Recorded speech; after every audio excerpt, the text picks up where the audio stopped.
Hello friends, kitchen queen रेसिपीजमध्ये तुमचं स्वागत आहे। आज आपण कमी साहित्यामध्ये झटपट पटकन होणारी चविष्ट अशी गवारीची भाजी कशी बनवायची ते पाहणार आहोत। बाजारातून ह्या गवारीच्या शेंगा आणलेल्या आहेत। या आपल्याला स्वच्छ धुवून पुसून घ्यायच्या आहेत। त्याचा देठाकडचा पाठीमागचा भाग थोडासा काढून घ्यायचा आहे। अशा पद्धतीने त्या मोडून घ्यायच्या आहेत। तुम्ही ते पाहू शकता, अशा पद्धतीने मी शेंगा मोडून घेतलेल्या आहेत। गवारीच्या शेंगा आपण नीट करून घेतलेल्या आहेत, त्या थोड्याशा आपल्याला शिजवून घ्यायच्या आहेत। या शेंगा न शिजवता तुम्ही अशी भाजी बनवू शकता किंवा सुरुवातीला शिजवून घेऊनही भाजी बनवू शकता। एका पातेल्यामध्ये गवारीच्या शेंगा मी त्यामध्ये घातलेल्या आहेत। त्यामध्ये थोडंसं पाणी घालून त्या साधारणतः 1 ते 2 मिनिटांसाठी मी शिजवून घेत आहे। गवारीच्या शेंगा शिजवण्यासाठी जास्त वेळ लागलेला नाही। गॅसवरती 1 ते 2 मिनिटात या शेंगा शिजतात। आपल्याला आता फोडणी करून घ्यायची आहे। गॅसवरती कढई गरम करण्यासाठी ठेवलेली आहे।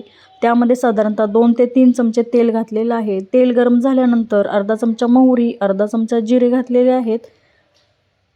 एक मोठा कांदा बारीक कट करून घेतलेला आहे। तो तेलामध्ये हलकासा ब्राऊन होईपर्यंत आपल्याला तो परतून घ्यायचा आहे।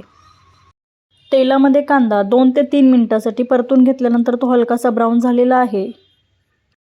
तुम्ही इथे पाहू शकता, गवारीच्या शेंगा पण छान अशा शिजलेल्या आहेत। यामध्ये तुम्ही 4 ते 5 लसणाच्या पाकळ्या थोड्याशा कुटून घालू शकता। मी त्या घातलेल्या नाहीत। त्यामध्ये अर्धा चमचा हळद घालायची आहे। हळद घातल्यानंतर थोडंसं मिक्स करून घ्यायचं आहे। 1 ते 1.5 चमचा कांदा लसूण मसाला घालायचा आहे। तुम्ही त्यामध्ये लाल तिखटही घालू शकता।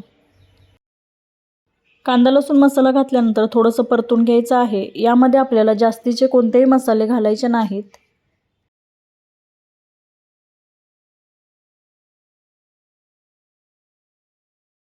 शिजवून घेतलेल्या गवारीच्या शेंगा त्यामध्ये मिक्स करून घ्यायचं आहे। थोडंसं परतून घ्यायचं आहे।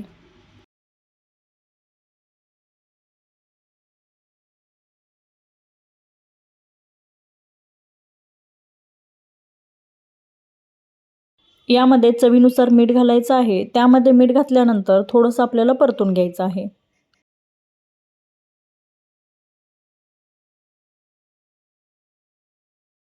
दोन चमचे भाजलेलं शेंगदाण्याचं कूट घातलेलं आहे। आपल्याला गवारीची सुकी भाजी बनवायची होती, त्यामुळे मी त्यामध्ये शेंगदाण्याचं कूट घातलेलं आहे। तुम्हाला जर आवडत नसेल तर तुम्ही नाही घातलं तरी चालेल। त्यामध्ये शेंगदाण्याच्या कूटाऐवजी थोडंसं खोबरं किसून त्यामध्ये घातलं तरी चालेल। सर्व एकत्रित मिक्स करून झाल्यानंतर साधारणतः 1 ते 2 मिनिटांसाठी आपल्याला मंद गॅसवरती ते शिजू द्यायचं आहे। अशी बनवलेली गवारीची सुकी भाजी झटपट होते, शिवाय ती चवीलाही खूप छान अप्रतिम लागते। कमी साहित्यामध्ये कमी मसाल्यामध्ये झटपट होणारी सुकी गवारीची भाजी तुम्ही टिफिनसाठी बनवू शकता।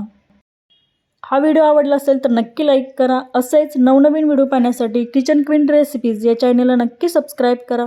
व्हिडिओ पाहिल्याबद्दल धन्यवाद।